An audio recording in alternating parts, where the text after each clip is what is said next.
This is Lisa Tucker, host of The Book Cover, which showcases local literary personalities. So listen to The Book Cover on the borderline. And remember, don't judge a book by its cover. Hi, this is Lisa Tucker. You are listening on The Borderline, and this is The Book Cover. And today I have a repeat offender, ALEISHA PARR from Type A Media. Welcome. Hi, Lisa. Thanks so much. It's great to be back. And the reason you're here is because you are the publisher of a new book that's coming, and we have the author of the new book. So the book is called Becoming Calla, and we have Skye Smith, the author of the book, here. Hi, Skye. Hi, everyone. Thanks for having me, Lisa. Of course, yes. So I'm excited. So this is, it's such a different concept from anything that I've really interviewed somebody about, because the book is based on an event that happened not too long ago. Yeah. Okay, so first tell us what the book is about. I'll start at the beginning. So I was born on May 24th, 1988. You were born in 1988? 1988, yeah. Oh my God, I could be your mother. I am 36 and I'm proud of it. Very nice. Yeah, so 2 years ago at the 2023 Fringe North Festival, I did a show called Calla. And I worked with Tova Arbis on that. A lot of great conversations with her. So I wanted to do different dances and show different emotions. So I had an idea, and I had 3 different dances in mind for addiction, for body image, and for postpartum mental health. So it all kind of in a very messy way, turned into a performance called Calla. So I performed that in 2023, and since then I didn't know if I wanted to perform it again because it was a transformation. I shaved my head, I let my body hair grow out because I wanted to be comfortable in my body and do these things to... That's brave. Thank you. I get that a lot. That's brave. I mean, I don't shave my legs for like 10 minutes and I get ridiculed by my family. Absolutely. Well, me too. There are aspects of that. Yes. Yeah. And I had done bouts of it before. Like I decided I'm not going to shave at all this summer. And for sure, I had people asking me questions and family making fun of me and all of that. And my body hair is very noticeable. It's not, some people say, I don't shave either. And they have like a little bit of stubble or something. Like, so, okay, nice. I have to ask a question. Are you Italian? I am Italian. There you go. Okay, I know you're pink. I'm half Italian. Yeah. And so if you don't shave your legs every 10 minutes, you do have 5 o'clock shadow. Absolutely. And I have ingrown hairs and I have scars from my ingrown hairs. Beautiful. And I have, markings and pain. Ever since I was a child. Right? Yeah. Okay, so you actually physically transformed yourself for this role, I'll say, or for this piece. Yeah. And how was it received at Fringe? It was sold out. So I think I planned it, but I did a really cool thing on social media that was Becoming Calla, where I had showed my transformation and what I was trying to do. I was trying to be comfortable in my body again as an adult and as a dancer.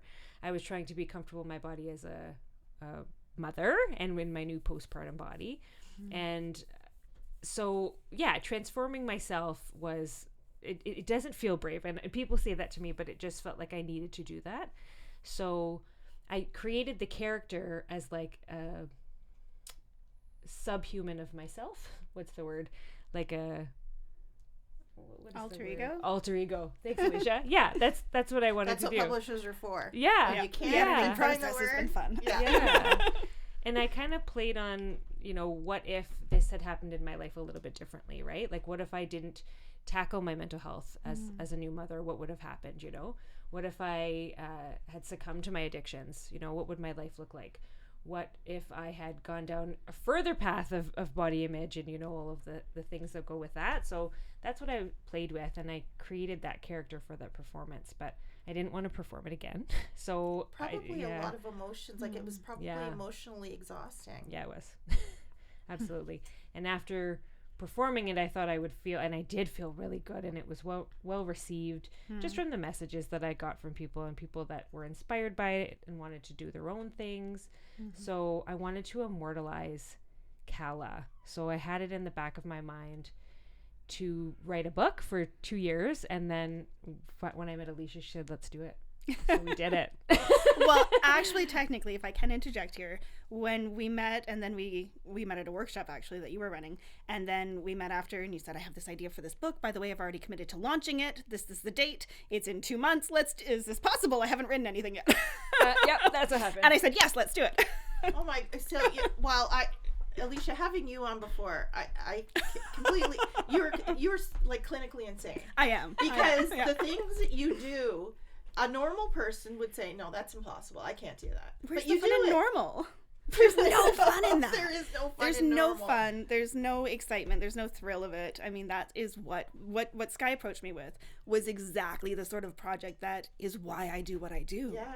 I mean, when she approached me and she said, I have this amazing idea, and, you know, I'd already crossed paths with her several times with Fringe, and I thought, this is exactly where I want to be, and this is the type of work that I want to be promoting with Type A. These are the types of voices that we're here to uplift, and they're necessary voices, like we talked about last time, for people in our community to hear. And her story is so, I mean, when you started talking about, well, I was born, but it tells this story of the Sioux as well as a character. It has so much interconnectivity with the region, with the people. The Sioux is a character. It is a character. Very, very strongly. It should be lead in a book somewhere.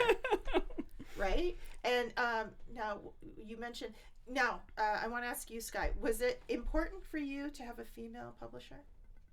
Or did you ever even think about that? You just clicked with ALEISHA and it worked. Yeah, I think it was two humans that just related Okay. to each other. And when I heard she was a publisher, I said, I think I need that. Because I didn't really know how to approach it. I thought there's self-publishing, and I thought I can do the research into that. But I'm so glad I went this route.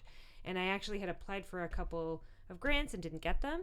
I did get one, so I got a city grant through the Arts and Culture program. So it was another push for me to do it, because I have to do it, right? I've Then you have given to, this you're money. committed. I've got to use the money, and I've got to do it, right? Yes. But I didn't get the bigger grants that I had wanted. So, when I met ALEISHA, we clicked in that way. And Absolutely. I am not in the writer's world. You know, I'm a performer and I'm a playwright.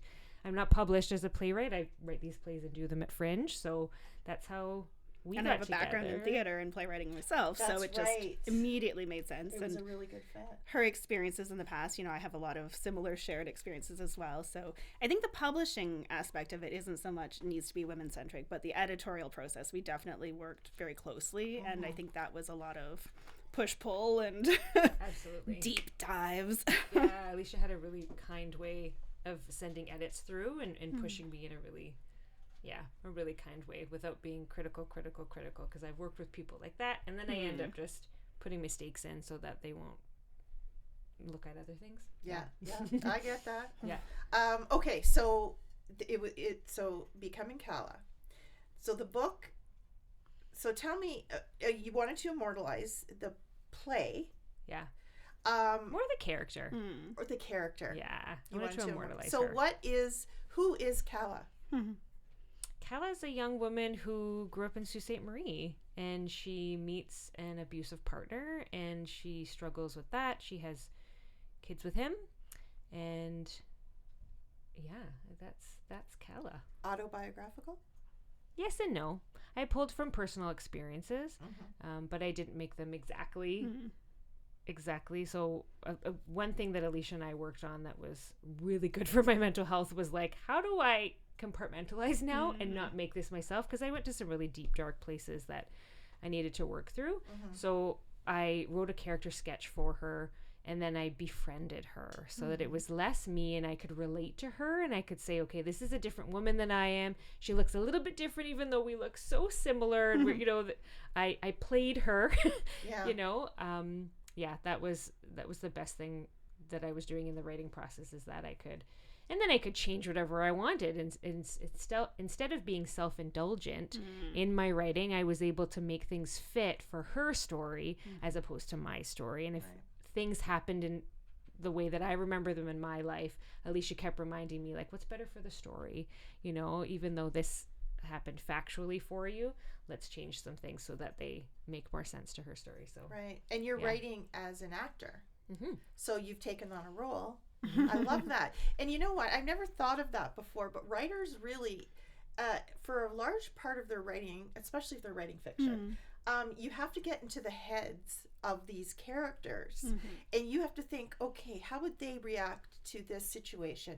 How would they respond to this person saying this? So being a writer is a lot like being an actor, Yes. but in your mind. That's funny. We were going through edits just now, and I have a graphic designer, and there were some of the text messages in the book that I thought, well, Sam wouldn't capitalize anything. Yeah. He wouldn't be grammatically correct, but Calla would be really, she'd put things in paragraphs. She would make really clever jokes, and Sam would be emojis. to the point. She'd have emojis. She'd be girly and She fun. even thinks in and emojis sometimes. She does. She thinks in emojis, and she's playful and happy and joke-like, whereas Sam just wants to get to the point, and he's a different character. So yeah, definitely, I got into those minds, which was really hard too, because then I'm reminded of people from my past that I'm getting into, and some of the characters reflect people that I knew. So yeah, because you wouldn't have the tools to create this character if you didn't have some sort of experience. Absolutely. Right? Yeah.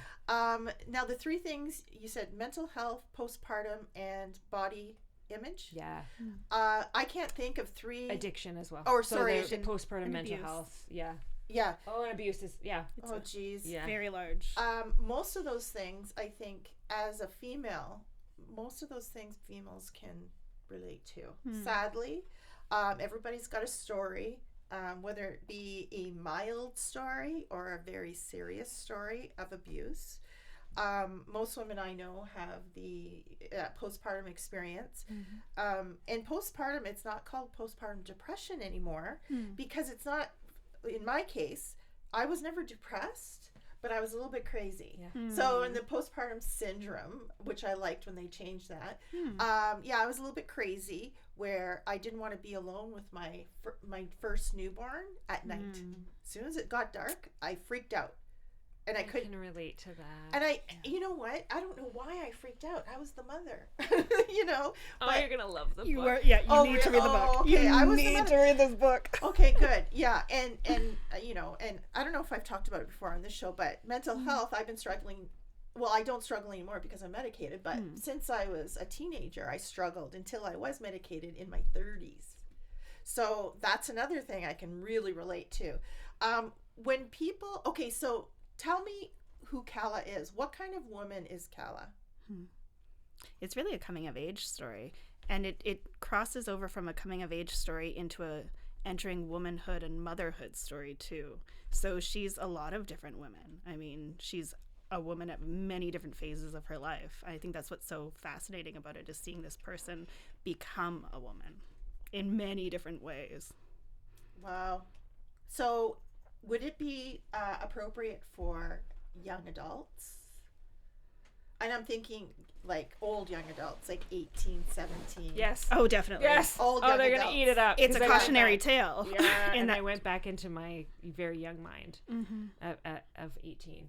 And even younger, that's she's when 11, women need right? to start seeing these sorts of books. I mean, that's a big part of putting these sorts of stories out there, is that too often we relate to stories. I think we talked about this last time. We hear these stories that we're involved in, that we're in this story, and we don't see them until too late, until we've already somehow gotten our way out of them, and then we're able to look back and be like, oh, other people have experienced that too. Yeah. But if we can get young people to see these stories, read these stories that relate to them, where they are, how they are, all of those things, before they get entrenched in it, before they get stuck into these situations, I think that is so powerful. Absolutely. What a powerful tool for Absolutely. And I talk about all the time with mental health, if we try to restore someone's mental health when they're adults and already had addiction issues and already had unhealthy behavior issues, it's like putting a Band-Aid on a broken leg. But if we catch them when they're in adolescence, when their brain is still forming, if we can give them an outlet in the arts,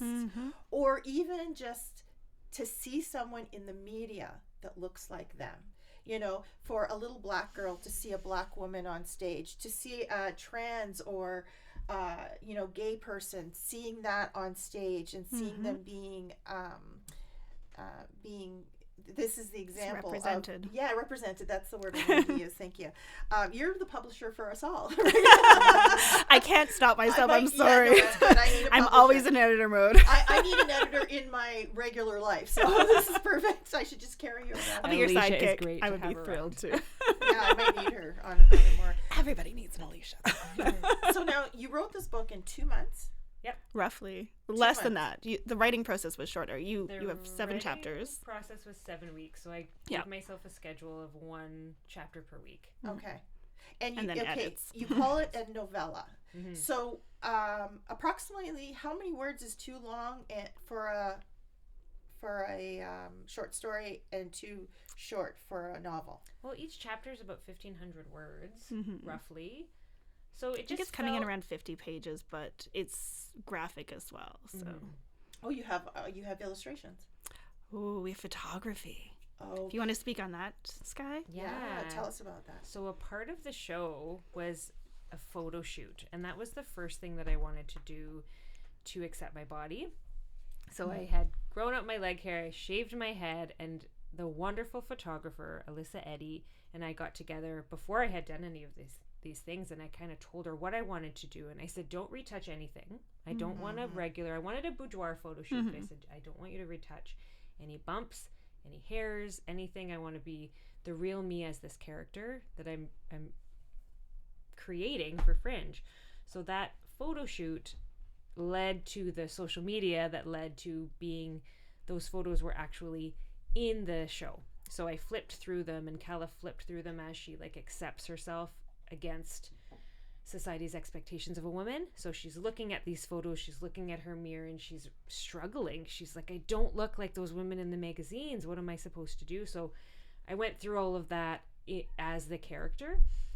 So the photos, the 7 photos that I used in the show, I wanted to use in the book. And in the editing process, it was such a cool thing that happened, in that I decided to do non-linear, and then the photos just happened to go in the right order that I wanted, because I wrote okay, this is what I'm feeling this week, and this is what I think I want to write about. I looked at the photo and they weren't in order. So then we decided, okay, well, this is a non-linear story. It's also very cyclical. So It's a the very photos, feminine story, not yeah, a masculine structure. yeah. Well, I was telling you, the posters, because you're having some events coming up, the image on the poster, and I said it was very moody, like dark, moody, feminine. Yeah. And I say feminine because you can tell it's a woman, but that was you with shaved head. Yeah. That's the female gaze. The female gaze, what is that? It's not the male gaze. It's the female gaze. Okay, what is it? It's when we're presenting ourselves or living our authentic selves, not for the view of men, but for other women and for ourselves. You know what? I talk about this with my daughter a lot. I have she's going to be 21, so we're still working on it, right? Because she's still 20. It's funny, you've mentioned a couple of things. So that I always tell her, I don't dress for a man. I never dress for men. I dress for other women. You really do. Well, first myself. Yes. Yes. And then other women. Yeah. But another thing that you mentioned, so a big part of when my daughter was young, I wanted to instill in her a healthy body image. I did not have a healthy body image. I grew up in the 70s. So many of us didn't. 70s and 80s. There were family members that would make fun of my body, especially during those change times. And so I wanted to make sure she had a healthy. So we went to 2 of the different Dove Real Beauty workshops. They are amazing, because what you were talking about, Skye, is they show you photos from magazines, and then they show you the real photo and what AI and Photoshop has done to this woman. And so, my daughter would say, Mom, like after we saw that, she goes, Mom, these girls don't even look like that. I said, no, they don't, because they elongate the neck. They do something weird with the shoulders. They reduce the thigh gap, where thigh gap or thigh touching is your anatomy. So it's funny that you should bring that up, because that was a big part of something that I really wanted to instill in my daughter. Your body is nobody else's business but your own. And I've told both my kids. I also have a son, and he knows, somebody else's body is none of your business. So I like that. I really like that part of it. Now, postpartum. Tell me about. So you've had a child? Yes, 2. So you know all about this. Now, when you're going through postpartum, you're not thinking, geez, this would make a great book, or this would make a great, right? This would make a great play. So how did you remember There were it moments. all? How did you, right? Like, I'm crying every day. This would make a great piece of literature. Feels so cathartic. Right? So how did you go, like, when you had to go back, and lots of people, when they're suffering with postpartum syndrome, it's a dark time. When you had to go back, did you feel that darkness, or did it? I was in it when I was doing Calla, so my baby was still. When you were, you had, okay. Yeah, so he's 3 now, but he was 1. So it's not that long ago for you. No. Wow. And I wasn't diagnosed with anything, and I've recently had a conversation with my nurse practitioner. How do you diagnose it? I know. Well, that's the thing, and I asked her the question over and over again, like, and she said, well, we can't do anything in hindsight. Because I asked her, should I be going to see a psychotherapist? Like, I know what my reality was and what happened, and I was brushed off, to be quite honest. So my experience and what I talk about in the book is kind of me trying to figure out what is wrong with me. This can't be normal. It was also during the pandemic that things had really, I knew I wasn't okay. Less supports, less people around you. Yep. And did you have a partner? I did. And he was very supportive and tried to figure it out with me. Also dealing with his own, COVID lockdown crap. Yeah, exactly. And he was the sole breadwinner at the time too, right? So I took on everything in the household. And then I remember having a conversation with my sister where I said, I feel like I'm everything to him. Because when my firstborn was really young, I said, I'm his friend, I'm his mama, I'm his cook, I'm his teacher, I'm his hairdresser. Like, there was just so many things that I'm his entertainer. There was so many. And that's, I've talked to so many young mothers that I don't know how. So my saving grace when I had kids was my kids went to Montessori 2 days a week, whether I worked, like at the time I only worked part-time, whether I worked or not, they were there 2 days a week. One, because they loved it, which was really the bottom line. But 2, sometimes mama just needs to sit and watch TV and eat some chips. Mama show. You need a mama show. Mama show. That's what I did. So that's in the book. Okay, tell me. So the character, which is very much like me, likes to make lists. So she's always has these lists in her brain of what she needs OCD to do. Well. Yeah. There's like a whole list of things that I haven't been diagnosed with.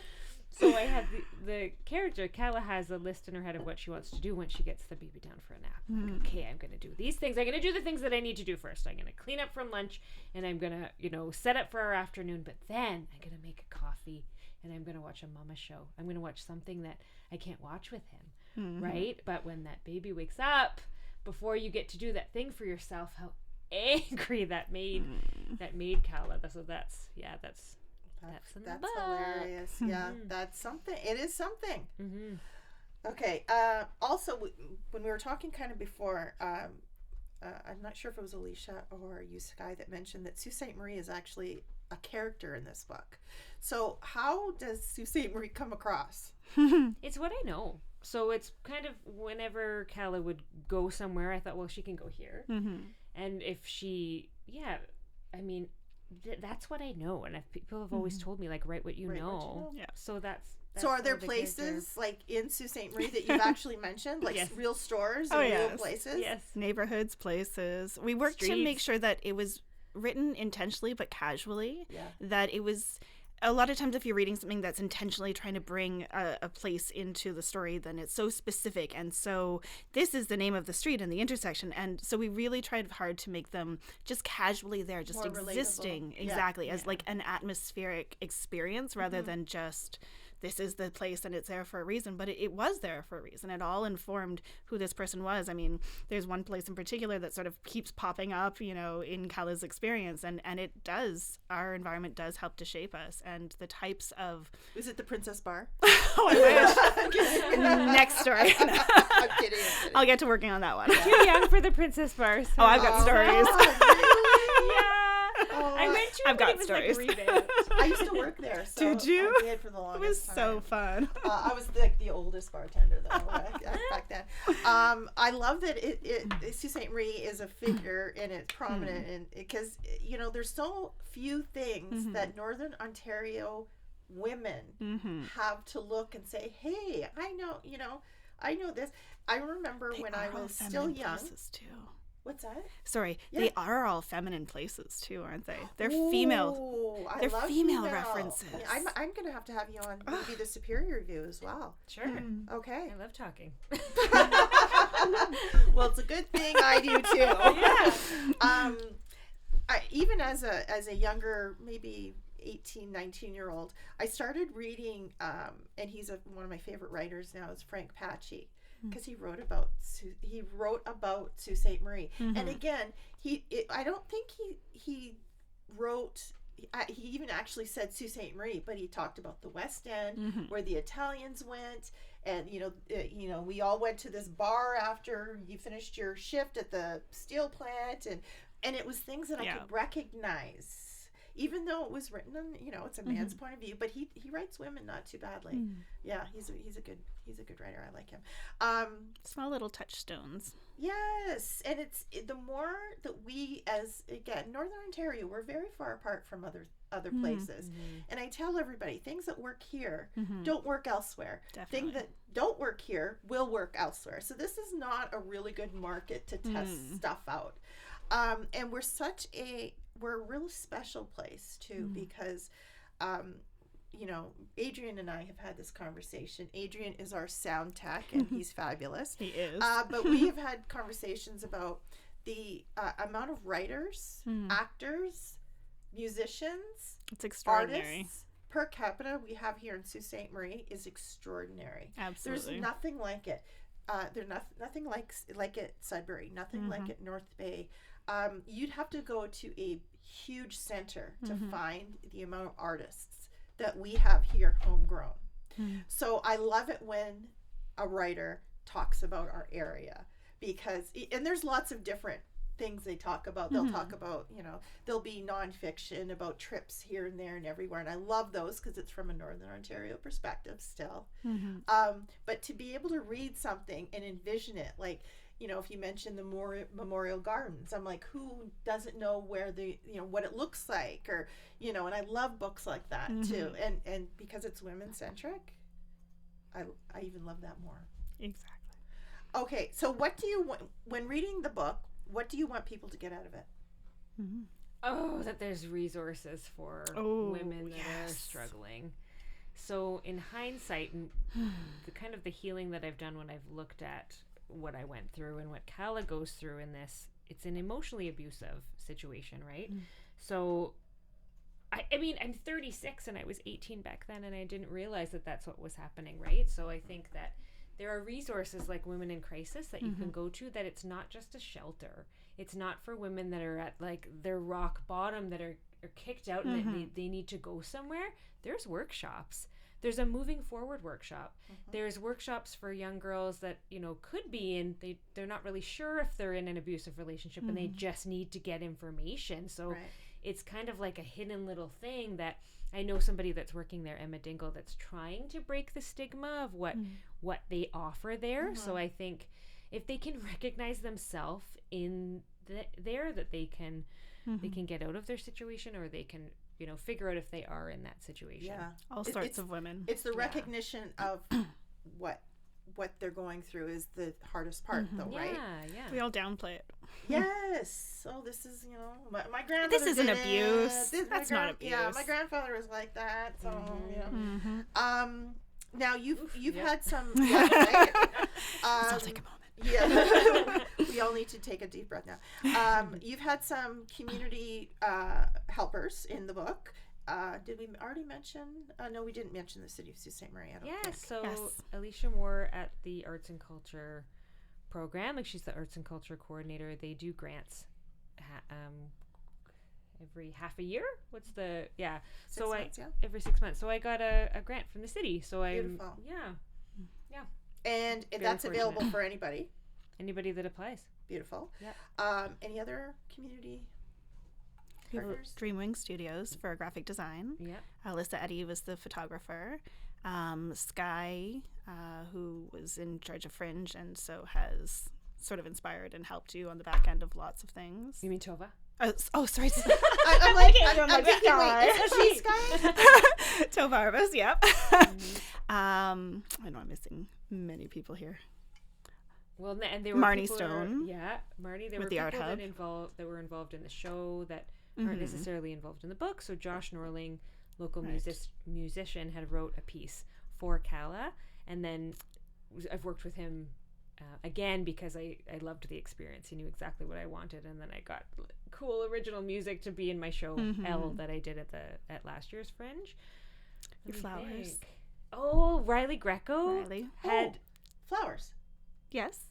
Yeah, Riley Greco. She did the flower thing across the. Didn't she do the? Oh, a room full of flowers. Did she do that? She did that. Yes. Yeah. That's Riley. I got to dance in a room full of flowers. Oh, that was so beautiful. So that was at the downtown plaza in the sort of change room, common room. It was gorgeous. Yeah. It was like a whole Jane Austen thing for me. I walked in there and I'm like, oh, it's 18, whatever, and it was gorgeous. Where? Now, other than Type A Media website, which is typeamedia.ca, where can people get the book? We're starting pre-sales tomorrow. Tomorrow's our launch. We have the three launch events. Did you mention those already? No, the details of them. Okay, so we have 3 upcoming launch events over the next 3 Wednesdays. One of those will have already passed by the time this interview's tomorrow. on. So by the time everyone hears this, it'll be gone. But it is at the Art Hub. At the Art Hub yes, Spring. Beautiful. Yeah. And Skye will be doing a live reading from that, and she also has interactive exhibitions of the original photography and sort of an experience of becoming Calla herself. That you get all of the attendees can wander throughout and see themselves and experience Calla intimately. And so pre-sales will be starting then. They'll be launched on our website. You can order, it's a limited number of our initial run of limited edition, hand-bound, hardcover books. They're coffee table art books. You made... I didn't whip out the loom. But I thought of it the whole way.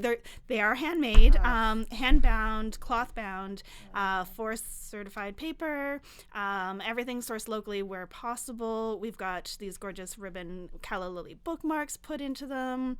The photography is gorgeous. It's an art piece in and of itself. We got gold foiling.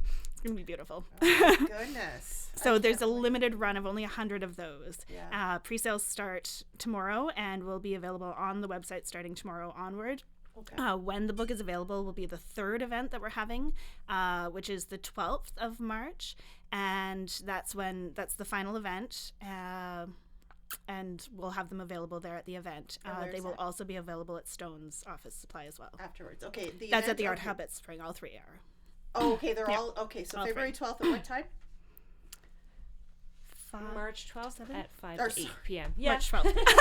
I was like, that does not compute. Yeah. February 12th is already passed. So March 12th. I'm sorry. And this is at the Art Hub. At the Art Hub. Again. So we have February 26th, tomorrow night. Yeah.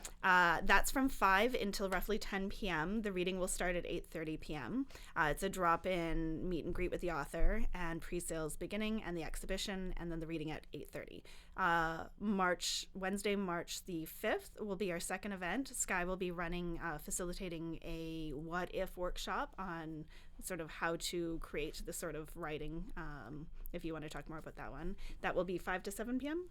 5 to 8 p.m. 5 to 8 p.m. Yeah. Okay. Also at the Art Hub at Spring? Art Hub Also at at the Art Spring. Hub. It's pay what you can. And I just want to explore. I want to give some people some prompts on what to write and how to change their story and what if something had happened ever so slightly. And then I'm hoping people will read them and then we can talk about them and talk about writing. And I've been writing a book for 10 years. Yeah. So we're going to talk after this interview, right? Yeah, no. I'm 10,000 words in. I'm too far for a short story, and I'm not long enough for a book. Sweet spot for novella. yes. Yeah, I don't. I still can't. No.